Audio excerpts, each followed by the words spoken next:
श्री शिवाय नमस्तुभ्यम। ओम नमः शिवाय। महाशिवरात्रि पर्व के इस शुभ अवसर पर आज मैं आपको MCQ ऑन एक्सटेंशन एजुकेशन के बारे में चर्चा कर रही हूँ। पिछले वीडियो में मैंने आपसे डिस्कशन किया था और लाइव क्लास में ये बताया था कि आपकी जो भी प्रॉब्लम्स है उसको मैं दूर करूँगी। और इसी बात को ध्यान में रखते हुए कई बच्चों ने कहा मैडम एक्सटेंशन एजुकेशन हमें पढ़ा दीजिए, किसी बच्चों ने कहा मैडम रिसर्च मेथडोलॉजी पढ़ा दीजिए, किसी बच्चों ने कहा कि मैडम हमें फर्स्ट एड पढ़ा दीजिए। तो बच्चे, हमारे पास जितना समय है उस समय में से कुछ समय निकाल करके मैं आपके लिए उपस्थित रहूँगी और पढ़ाऊँगी। तो चलिए, सभी बच्चों को शुभकामनाएँ देते हुए कि परमपिता परमेश्वर भगवान भोलेनाथ आप सबकी मनोकामनाओं को पूर्ण करें। और इन्हीं शब्दों के साथ मैं अपने आज के इस क्लास को स्टार्ट करती हूँ। तो इसमें कुछ मिले जुले प्रश्न हैं। इस मिले जुले प्रश्न को आपको जवाब देना है और इस जवाब अगर आपको नहीं आता है तो मैं एक्सप्लेन भी कर दूँगी, अच्छी तरीके से समझा भी दूँगी। तो पहला क्या है, सुनो। प्रसार शिक्षा के दर्शन है, फिलॉसफी ऑफ एक्सटेंशन एजुकेशन। क्या क्या है ऑप्शन देखो, सुनो ध्यान से। प्रसार शिक्षा के दर्शन हैं। पहला मानवतावादी दर्शन, दूसरा है यथार्थवादी दर्शन, तीसरा है परिणामवादी दर्शन और चौथा है उपरोक्त सभी। इनमें से कौन सा ऑप्शन करेक्ट है ये आपको बताना है। तो चलिए, मैं आपको बगैर समय गंवाए हुए इसका अंग्रेजी वर्जन भी बता देती हूँ। कुछ बच्चे कहते हैं मुझे अंग्रेजी में बता दीजिए मैडम। तो प्रसार शिक्षा के दर्शन हैं, philosophy of extension education is, first is humanitarian philosophy, second option realistic philosophy and third option pragmatic philosophy. कौन सा करेक्ट आंसर है आप बताएं मुझे। विच one is the correct answer?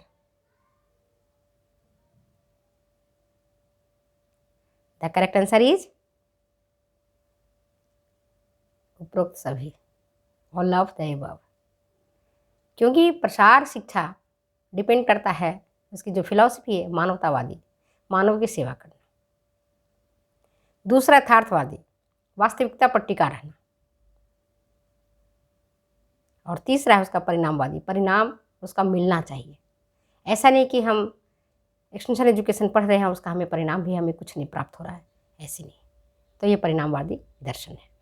तो इसका क्या हुआ correct answer? Correct answer is परिणाम, ऑल ऑफ द एबव, सभी। नेक्स्ट क्वेश्चन है क्वेश्चन नंबर 2। प्रसार शिक्षा के सिद्धांत में निम्न में से कौन सही है? प्रसार शिक्षा के सिद्धांत में से निम्न में से कौन सही है? Which one is the correct an principle of, which one is the correct in terms of principle of extension education? First है, ऑप्शन ध्यान से सुनना बेटा। प्रजातंत्र में व्यक्ति सर्वोच्च होता है।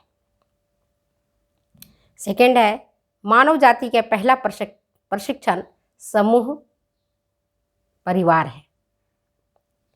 मानव जाति का पहला प्रशिक्षण समूह परिवार है। और तीसरा है, किसी सभ्यता की मूलभूत इकाई घर है। तो कौन इसमें करेक्ट आंसर है आप बताएं। और चौथा option all of the above. फिर से मैं क्वेश्चन पूछती हूँ, प्रसार शिक्षा के सिद्धांत में निम्न में से कौन सही है? पहला, प्रजातंत्र में व्यक्ति सर्वोच्च होता है। दूसरा, मानव जाति का पहला प्रशिक्षण समूह परिवार है। तीसरा है, किसी सभ्यता की मूलभूत इकाई घर है।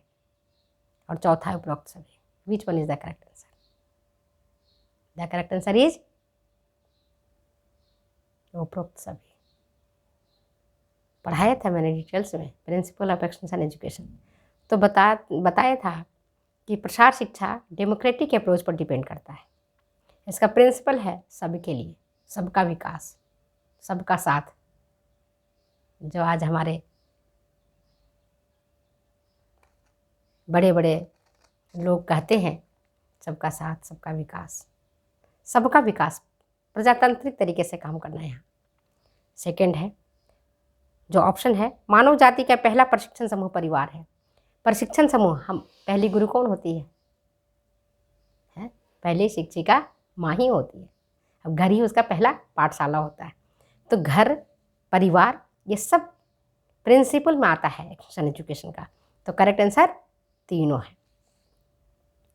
ये जो है मिल्ड्रेड हॉल्टन ने 4 सिद्धांत बताए हैं, जिसमें से चौथा सिद्धांत है, किसी भी अस्थायी सभ्यता के विकास के लिए मनुष्य एवं भूमि के बीच साझेदारी आवश्यक है।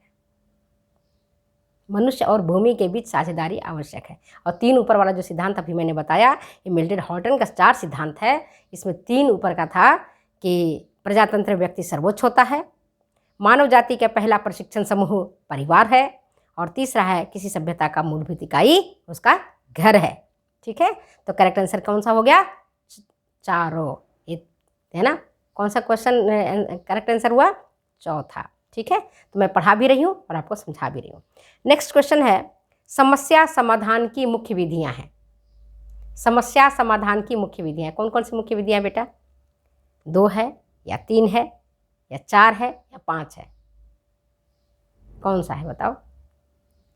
समस्या समाधान की मुख्य विधियाँ हैं, 2 है या 3 है, 4 है या 5 है? कौन सी है?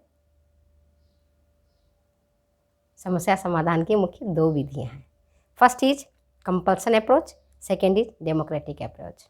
कंपल्सन अप्रोच मतलब करना ही करना है, थोपने वाली बात होती है कि आज आपको इतना काम करना है। जैसे महाशिवरात्रि, आज आपको उपवास करना है, आज आपको भोलेनाथ के मंदिर जानी है, आपको पूजा करना है, आपको ये चीज़ बनानी है, आपको ये चीज़ खानी है। तो ये क्या हुआ?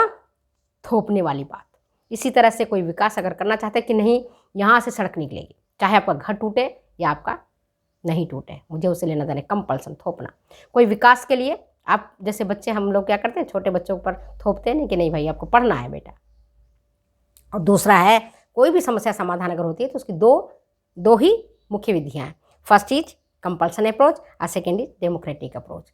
तो कंपल्सन अप्रोच, जब तक आप थोपते हो तब तक काम होता है, और डेमोक्रेटिक अप्रोच, प्रजातांत्रिक अप्रोच, जिसमें आप सबको छूट देते हो, है ना, कि आप लोग करो।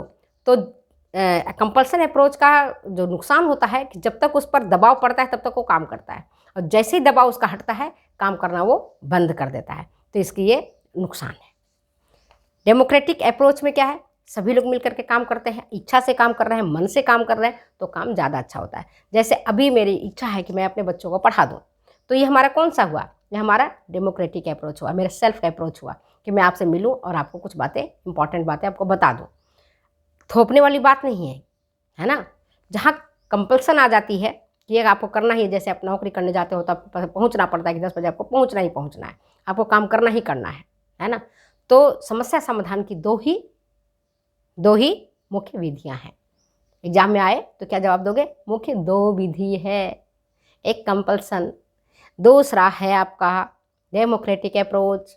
कंपल्सन मैंने समझा दिया, ज़बरदस्ती थोपना, दबाव बनाना, है ना, पीट करके उससे काम करवाना, ये कंपल्सन अप्रोच कहलाता है ना। कंपल्सन दबाव, थोपने वाली दबाव। और दूसरा होता है प्रजातांत्रिक पहुंच या प्रजातांत्रिक विधि। नेक्स्ट क्वेश्चन नंबर 4, वो ये है, शिक्षा के व्यवहारात्मक अवयव हैं, बिहेवियर कंपोनेंट। एजुकेशन के बिहेवियरल कंपोनेंट कौन कौन से हैं, इस पर आपको बताना है। पहला है नियम एवं कौशल, दूसरा है ज्ञान एवं विचार, तीसरा है समझ और अनुवाद, और चौथा उपरोक्त सभी। कौन सा है बताओ? Which one? शिक्षा के व्यवहारात्मक component, behavioural components of education. First है क्या? नियम और कौशल, नॉर्म्स एंड स्किल्स। सेकेंड है ज्ञान और विचार, नॉलेज एंड आइडियाज। थर्ड है समझ और अनुवाद, अंडरस्टैंडिंग एंड ट्रांसलेशन। तो कंपोनेंट्स एजुकेशन का ये चारों हैं जो मैंने आपको बताया ना, ये जो है ये सभी कंपोनेंट्स हैं एजुकेशन के। करेक्ट आंसर कौन सा ऑप्शन होगा? चौथा। ठीक है, अब क्वेश्चन नंबर 5 देखते हैं। निम्न में से कौन अभिग्रहण प्रक्रिया के चरण नहीं है। Steps of adoption process. Which one is not the process of adoption? Which one is not the steps of adoption process, जिसको हिंदी में कहते हैं अंगीकरण या अभिग्रहण। अभिग्रहण के कौन कौन से चरण, इनमें से जो चरण है हमने बता रहे हैं नहीं है। पहला अवेयरनेस, सेकेंड है रुचि इंटरेस्ट, तीसरा है ध्यानाकर्षण अटेंशन, और चौथा है मूल्यांकन।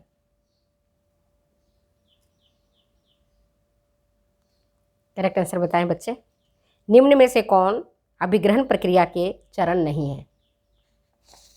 बोलो फटाफट। चलो अच्छा ये बताओ,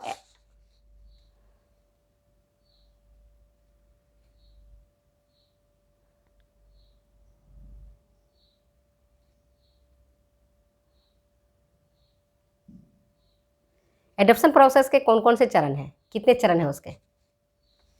नहीं मालूम? सेकेंड ऑप्शन इसका है ना अटेंशन। अटेंशन इसका चरण नहीं, टीचिंग मेथड का चरण है। तो एडॉप्शन प्रोसेस के कौन कौन से चरण हैं? इसके 5 चरण हैं। कितने हैं? 5 चरण हैं। जितने आपके पंजा हाथ में है उतना ही चरण है। कैसे याद रखोगे? आइफा, आइफा मैं तो ऐसे याद करती थी। पहला ऑर्डर जो था ना, पहला स्टेप, उसका पहला अक्षर ले लेते थे आइफा, सिलसिलेवार याद हो जाता था। आइफा कैसे? ए से अवेयरनेस, आई से इंटरेस्ट, ई से इवेल्युएशन, एफ से फर्स्ट ट्रायल फर्स्ट टेस्ट, और ए से एक्सेप्टेंस। हिंदी में जारू मु प्रस्वी, हमने ऐसे याद किया था, जारू मु प्रस्वी, जारू मु प्रस्वी। हिंदी में याद करना है तो जारू मु प्रस्वी, नाम रख दिया जारू मु प्रस्वी, चलते फिरते याद हो गया, चलते फिरते याद हो गया जारू मु प्रस्वी। जारू मु प्रस्वी कैसे? जा से जागरूकता, रू से रुचि, मु से मूल्यांकन, प्र से प्रथम परीक्षण, और स्वी से स्वीकृति। जारू मु प्रस्वी, ये इसके 5 चरण हैं।